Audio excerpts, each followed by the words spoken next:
টুনি and আজর ব্লগে আপনাদের স্বাগত বন্ধুরা। আশা করি আপনারা সকলে ভালো আছেন। আজকে আমি বানাবো বাটা মাছ দিয়ে পোস্ত দিয়ে একটা তেল ঝাল। প্রথমে বাটা মাছটাকে ভালোভাবে ধুয়ে নিয়েছি, নুন হলুদ আর কাশ্মীরি লঙ্কা দিয়ে ভালোভাবে মাছটা মেখে নিয়েছি। মাছের গাটা ছুরিতে অবশ্যই কেটে নিয়েছি, কারণ হচ্ছে ভেতরে মশলাটা ঢোকার জন্য।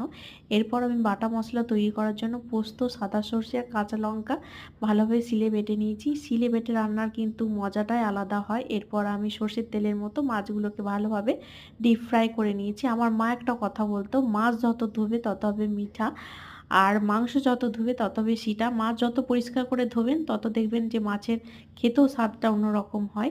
এরপর পোস্তর মধ্যে আমি নিয়ে দিয়েছি নুন আর একটু হলুদ, একটু গুঁড়ো আর কি জিরা পাউডার দিয়ে টমেটো আর পেঁয়াজটা লাল হয়ে যেতেই বেটে রাখা সমস্ত মশলা দিয়ে আর সামান্য পরিমাণ জল দিয়ে বাটা মাছটা হয়ে গেছে। দেখুন কত সুন্দর হয়েছে, এটা খেতেও অসাধারণ হয়েছিল।